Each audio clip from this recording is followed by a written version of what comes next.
Já imaginou o seu jardim ideal na primavera? Tulipas vibrantes, folhagem exuberante e árvores robustas. Agora, visualize um cenário bem diferente.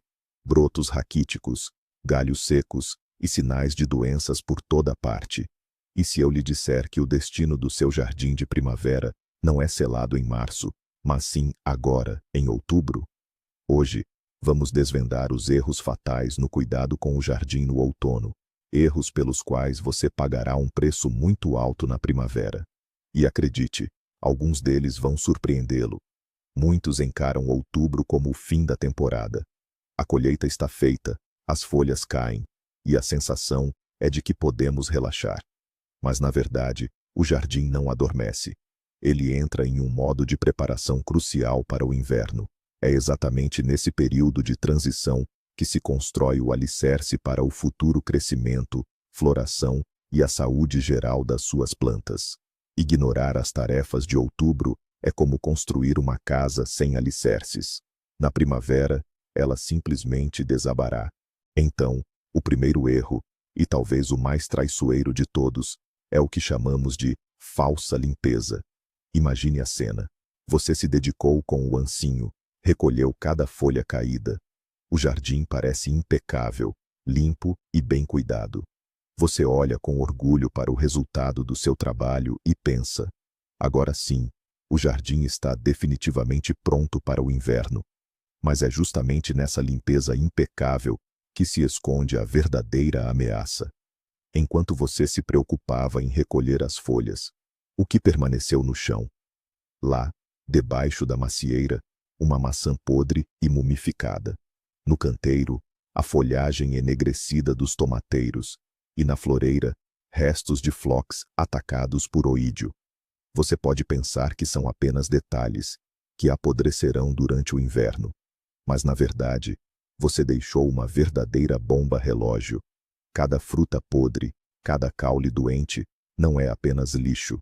É um lar aconchegante para o inverno, para esporos de fungos, bactérias e ovos de pragas. Eles hibernarão tranquilamente nesses restos, bem ali no seu solo.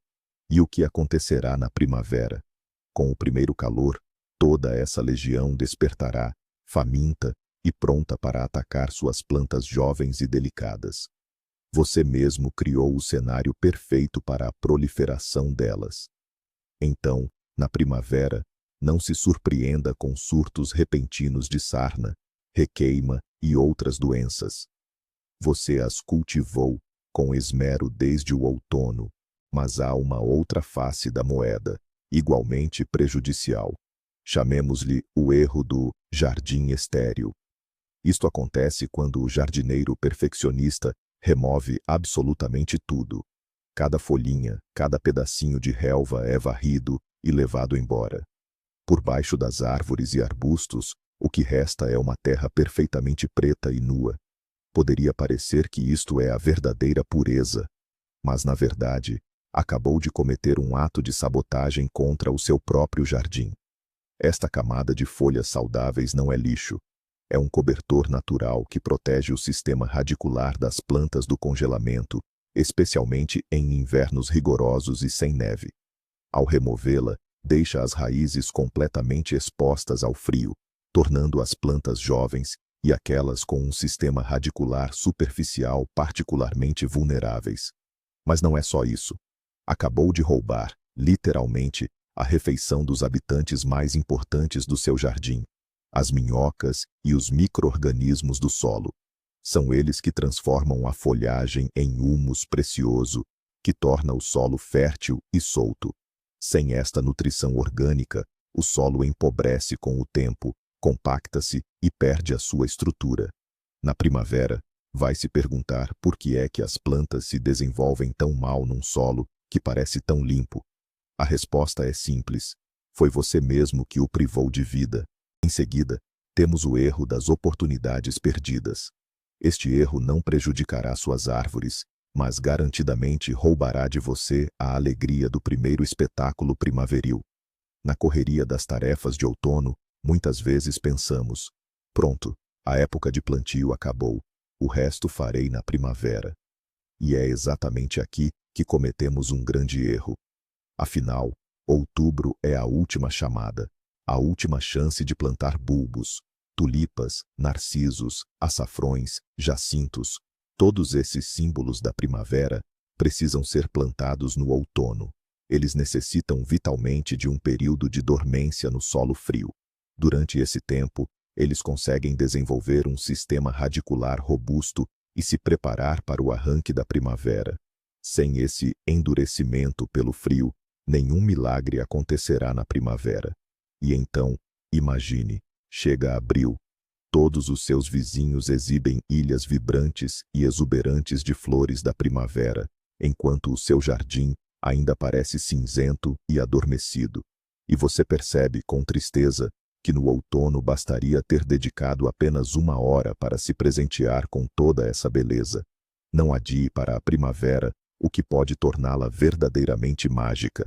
Plantar bulbos em outubro é a tarefa de jardinagem mais gratificante, que lhe trará um retorno de 100%. Hoje, vamos falar de uma ferramenta que, em outubro, pode facilmente transformar-se de amiga em inimiga. O seu tesourão de poda.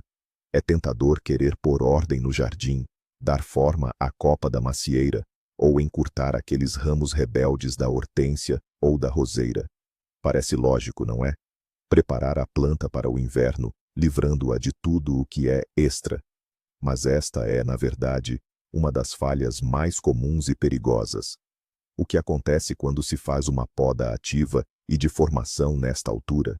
A planta recebe um sinal poderoso. Alerta! É preciso desenvolver novos rebentos, e rápido. E ela, obedecendo às leis da natureza, gasta as suas reservas para lançar essa nova e jovem folhagem. Mas, logo a seguir, e de forma inevitável, chegam as primeiras geadas. Esses ramos tenros e verdes, que não tiveram tempo de fortalecer-se nem de desenvolver uma casca protetora, são os primeiros a sucumbir. Simplesmente escurecem e congelam. No fim das contas, em vez de ajudar, acabou por prejudicar. A planta gastou energias preciosas, acumuladas durante todo o verão, completamente em vão.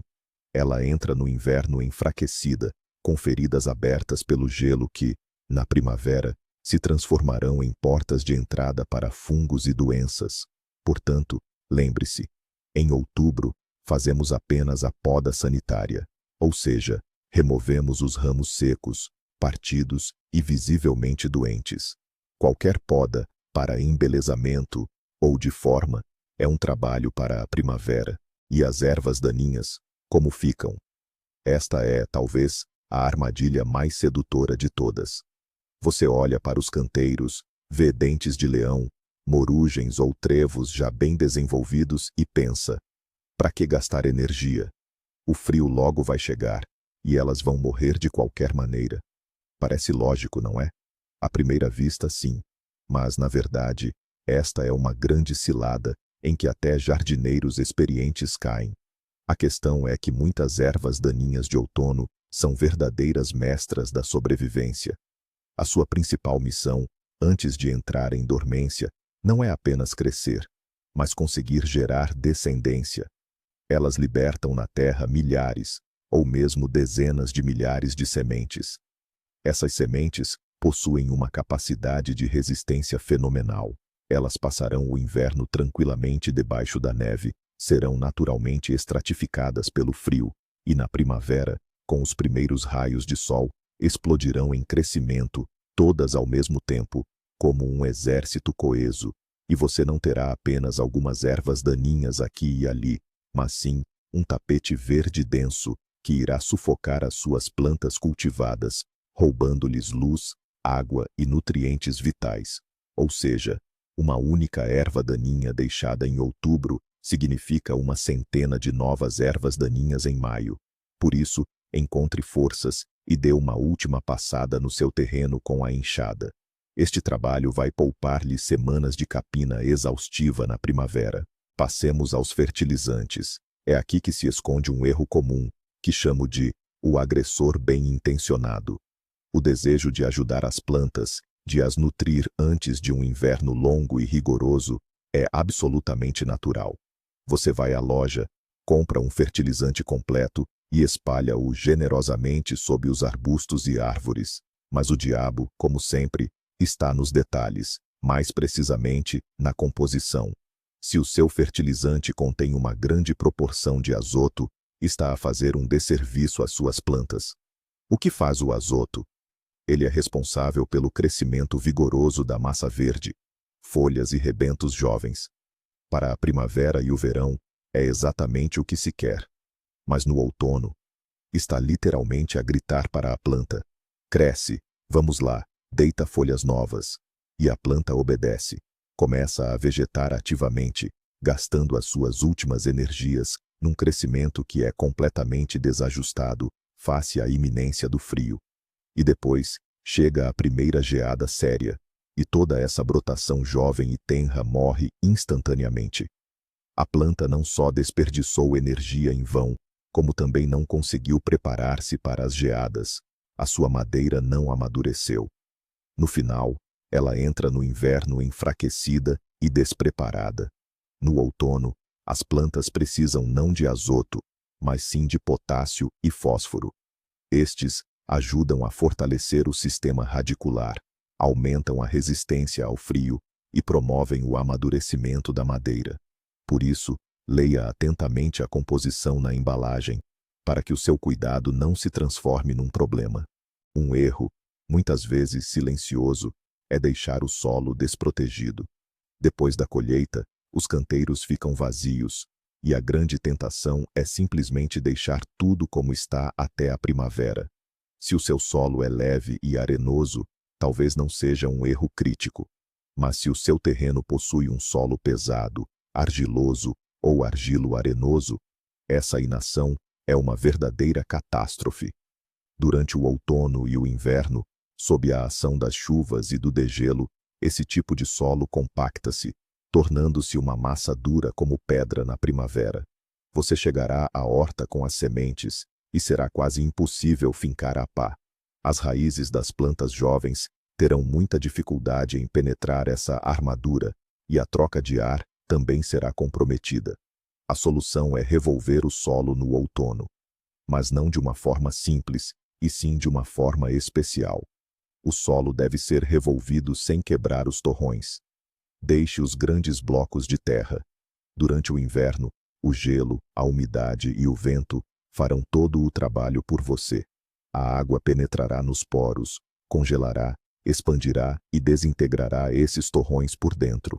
Na primavera, seu solo pesado estará solto, estruturado e cheio de ar, perfeito para o plantio.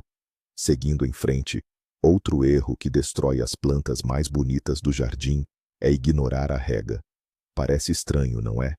É outono, chove frequentemente, como pode haver falta de umidade?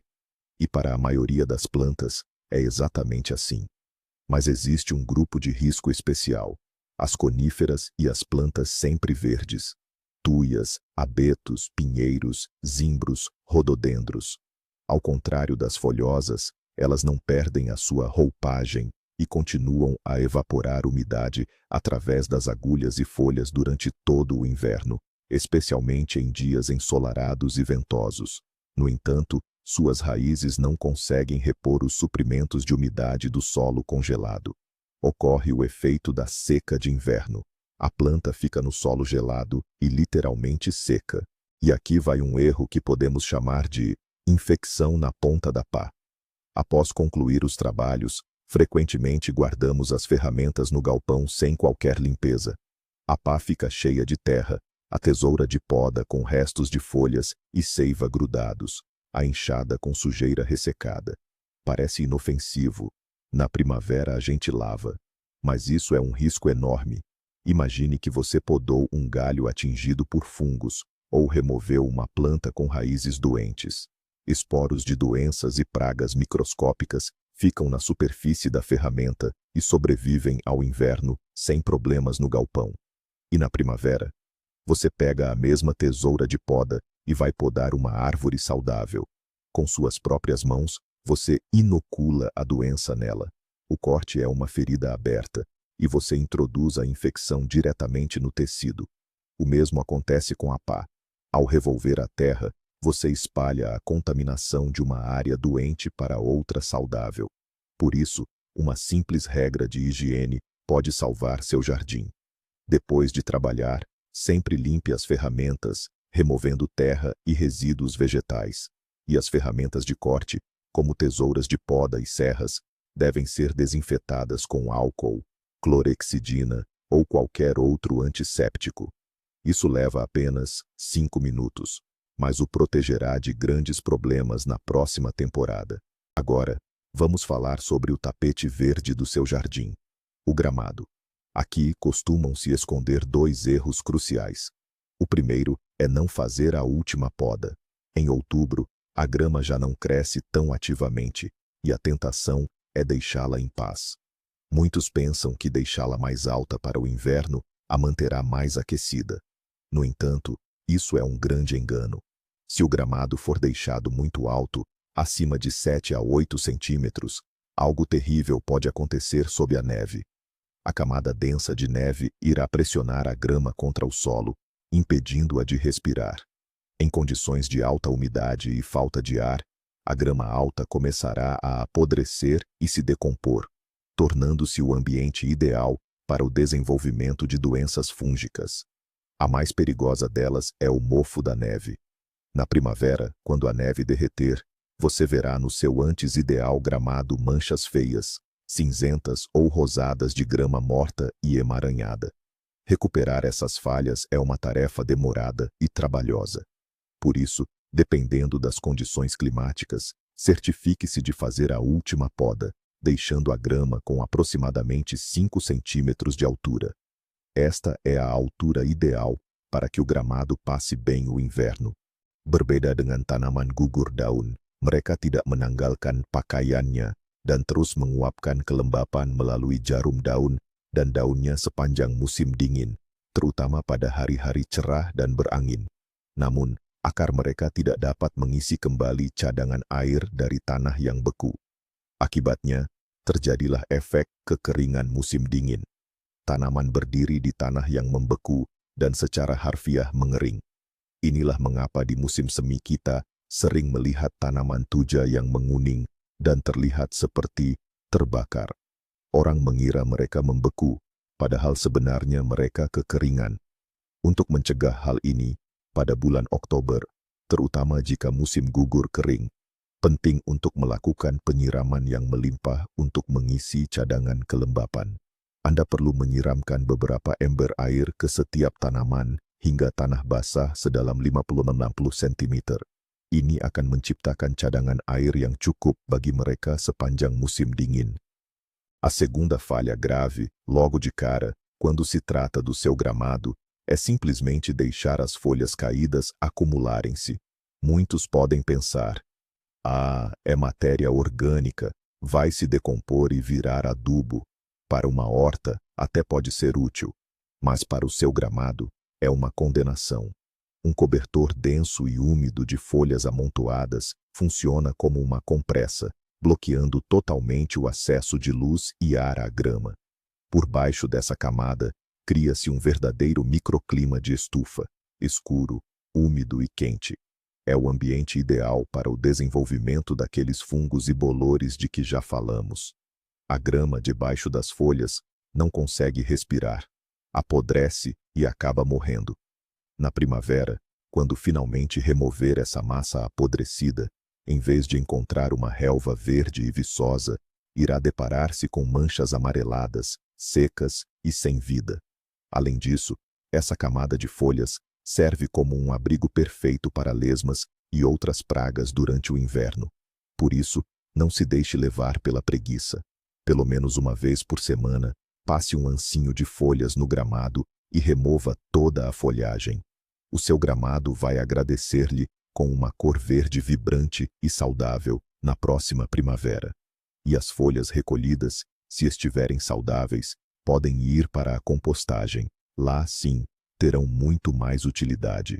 Vamos agora para um erro que parte o coração dos jardineiros na primavera. Vamos chamá-lo de o novato indefeso. Você plantou no outono jovens mudas de árvores frutíferas, macieiras, pereiras, ameixeiras. Elas ainda são finas, com casca tenra e lisa. Você as admira e pensa que sua missão está cumprida, mas se esqueceu dos habitantes famintos da floresta e do campo no inverno. Quando a neve cobrir o chão, lebres e ratos do campo enfrentarão tempos difíceis. Sua comida habitual ficará inacessível, e então suas jovens árvores se tornarão a presa mais saborosa e fácil para eles. Para uma lebre faminta, a casca de uma muda jovem é uma verdadeira iguaria. Em uma única noite, ela pode roer o tronco ao redor, removendo completamente a casca. Isso é conhecido como anelamento. E para a árvore, isso significa morte certa, pois é através da casca que os nutrientes se movem. Na primavera, você voltará ao seu sítio e encontrará esqueletos brancos em vez de árvores vivas. Para evitar essa tragédia, a proteção é essencial. Os troncos precisam ser envolvidos com uma tela plástica especial, estopa, manta de proteção agrícola ou até mesmo meias calças de nylon velhas. O mais importante é que o material seja respirável e proteja a casca dos dentes afiados. E agora, um erro que não prejudica suas plantas, mas atinge diretamente o seu bolso. É a bomba de gelo na mangueira. A temporada de rega terminou. Você enrolou as mangueiras, fechou a torneira e partiu com a consciência tranquila. Mas você esqueceu um pequeno detalhe: drenar toda a água do sistema, até a última gota. O que acontece em seguida? A água permanece nas mangueiras, nos reservatórios, nas torneiras e, o que é pior, nos tubos do sistema de irrigação subterrâneo. O frio chega. Todos nos lembramos das aulas de física na escola. A água se expande ao congelar, e ela se expande com uma força tremenda. Essa força rompe facilmente tubos de plástico, solta conexões, quebra torneiras e transforma suas mangueiras caras em um monte de furos. Você não verá isso no inverno. A catástrofe será descoberta na primavera, quando você decidir ligar a irrigação. Abrirá a torneira e, em vez de jatos controlados, terá fontes jorrando do solo e riachos fluindo de mangueiras rasgadas. Os trabalhos de primavera não começarão com plantações agradáveis, mas sim com um reparo caro e sujo de todo o sistema. Por isso, não se esqueça, sopre o sistema com um compressor. Desconecte e esvazie todas as mangueiras e reservatórios. Essas ações simples economizarão muito dinheiro e muitas dores de cabeça. Vamos agora nos dedicar aos moradores mais sensíveis do jardim. As rosas, hortênsias e outras plantas que não suportam o frio rigoroso. O erro que muitos cometem aqui é o de sufocar de tanto amor. É perfeitamente compreensível o desejo de proteger ao máximo seus arbustos favoritos das geadas. No entanto, nesse caso, a pressa e o excesso de zelo podem ser mais prejudiciais do que o próprio gelo. O problema mais comum é a proteção precoce demais. Você vê a previsão de leves geadas e prontamente corre para envolver suas rosas em várias camadas de manta protetora, como TNT. Mas o clima de outubro é traiçoeiro. Após as geadas, dias quentes e chuvosos costumam retornar. O que acontece embaixo da sua cobertura densa? Cria-se um efeito de garrafa térmica. Lá, fica quente e muito úmido.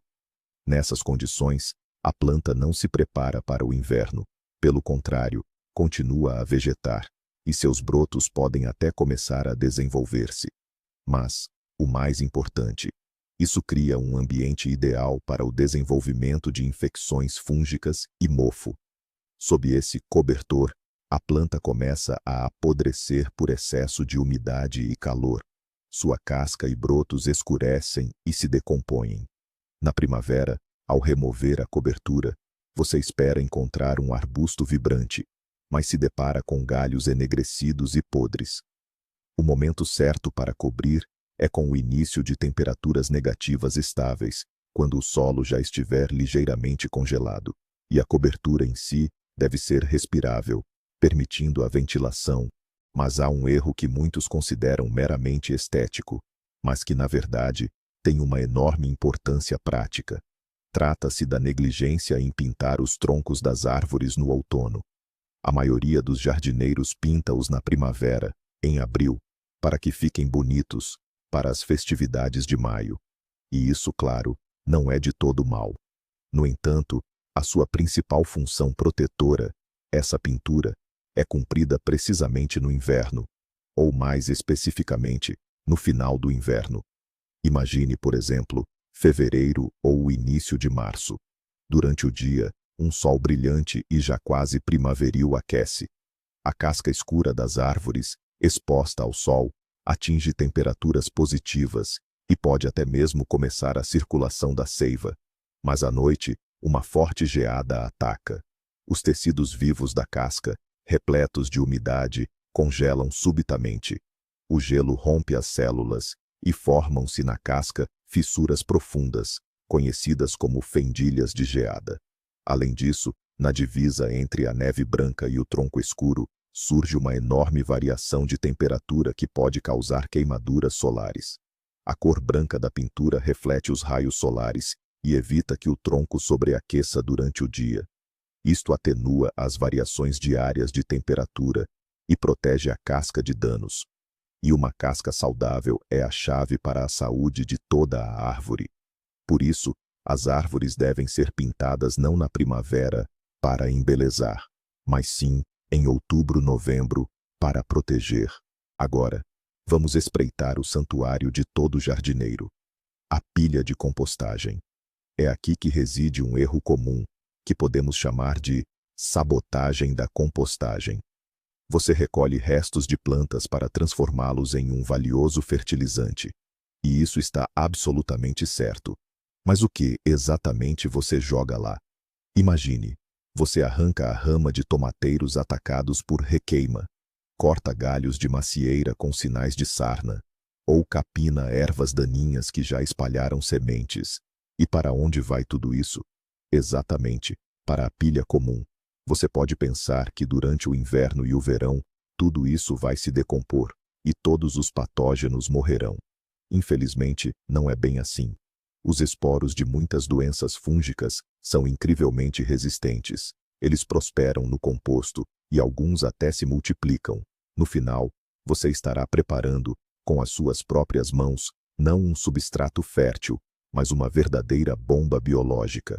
Na primavera, com todo o carinho e dedicação, você espalhará esse composto carregado pelos seus canteiros, adubando hortaliças e flores.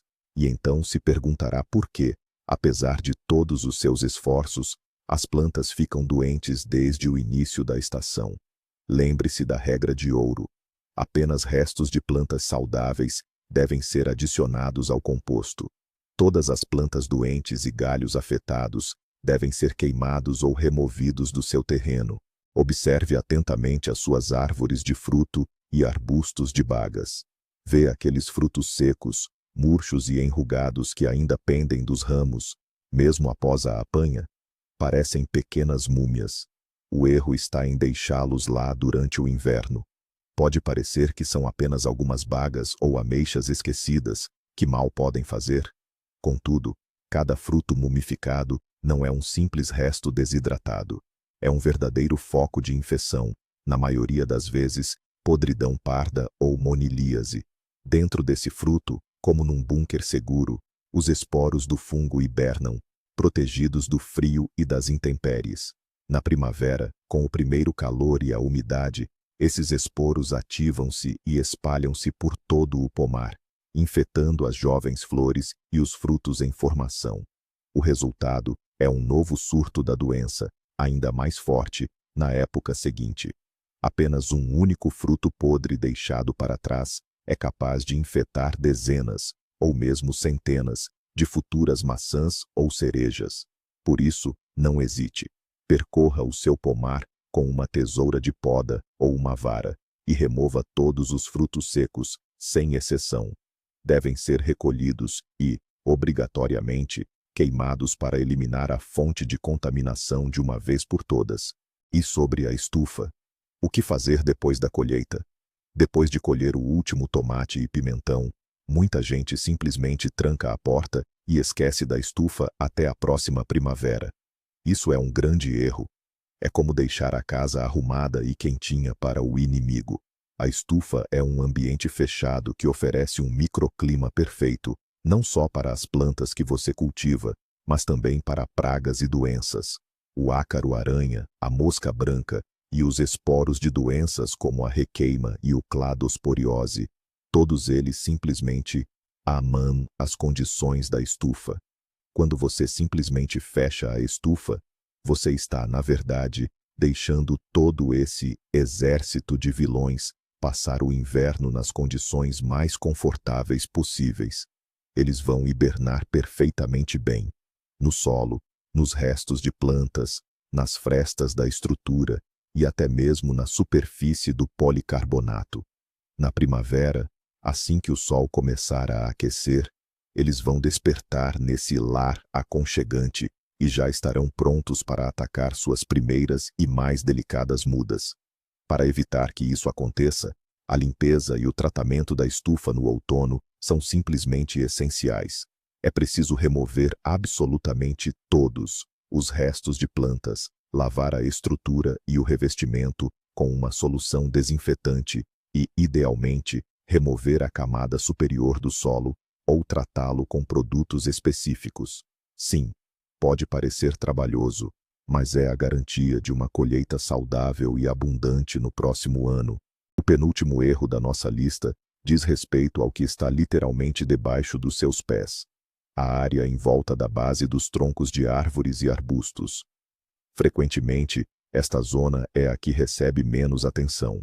Podem permanecer ali frutos caídos, crescer ervas daninhas ou acumular-se uma camada espessa de folhas não recolhidas. É um erro ignorar este território estrategicamente importante.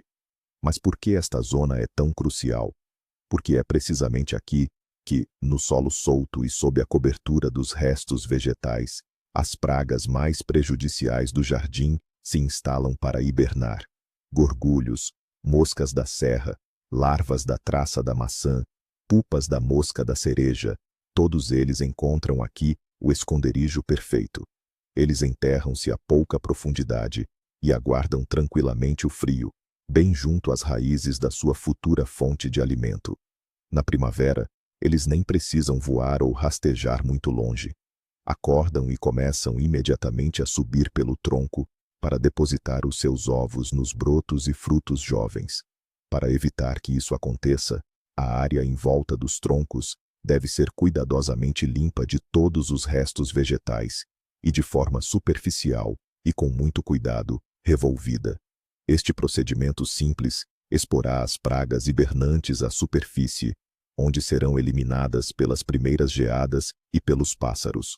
E, finalmente, o erro mais sutil, mas que pode custar caro, não tem a ver com a pá ou o tesourão, mas sim com a sua cabeça. É a síndrome da amnésia do jardim. Você confia demais na sua memória, pensando que na primavera vai se lembrar facilmente de todos os detalhes da estação passada. Não anota qual variedade de pepino foi a mais produtiva, nem qual se mostrou mais resistente a doenças. Esquece de registrar em que canto do jardim os tomates sempre sofreram de requeima e onde se desenvolveram perfeitamente. Você replantou aquela sua peônia favorita, mas na primavera esqueceu completamente onde. No fim das contas, cada nova estação, você começa como se fosse do zero. Você compra novamente variedades que já te decepcionaram, reimplanta culturas vulneráveis no mesmo local infestado, gasta tempo e dinheiro repetindo os mesmos erros. A solução é simples: crie um diário de jardinagem. Pode ser um caderno simples ou anotações no celular. Em outubro, enquanto as memórias ainda estão frescas, anote todos os resultados da estação. O que deu certo, o que não funcionou, quais plantas ficaram doentes, onde as culturas devem ser trocadas de lugar. Este simples hábito transformará sua experiência caótica numa valiosa base de conhecimento que, a cada ano, fará seu jardim ainda melhor. E você, mais sábio. E agora, imagine, chega abril. Você sai para o jardim e, em vez de alegria, sente um profundo desânimo. Seu gramado está coberto de manchas feias, causadas pelo bolor da neve. A jovem macieira, que você tanto esperava, tem o tronco roído. As rosas, sob a proteção, escureceram e apodreceram. Os canteiros estão tomados por ervas daninhas que você não removeu em outubro. Você começa a combater doenças que passaram o inverno em restos de plantas não limpos, gasta dinheiro em novas mudas para substituir as que morreram e investe muito mais energia apenas para trazer o jardim de volta à vida. Que reviravolta, não é mesmo? Todas essas catástrofes de primavera são uma consequência direta de algumas semanas de inação ou ações incorretas em outubro. O preço da preguiça de outono é tempo perdido, dinheiro e, o mais importante, o prazer de seu jardim na primavera. Lembre-se, outubro no jardim não é a linha de chegada, mas o início estratégico de uma nova estação. Cada ação sua, agora, é um investimento em floração exuberante e uma colheita abundante no futuro. Obrigado por assistir a este vídeo até o final. Se foi útil para você, deixe seu like e inscreva-se no canal para não perder novas dicas. E agora, uma pergunta para você. Que erro você mesmo cometeu em seu jardim no outono? Ou talvez, você tenha sua própria dica secreta de outubro para compartilhar. Escreva sobre isso nos comentários. Vamos aprender juntos.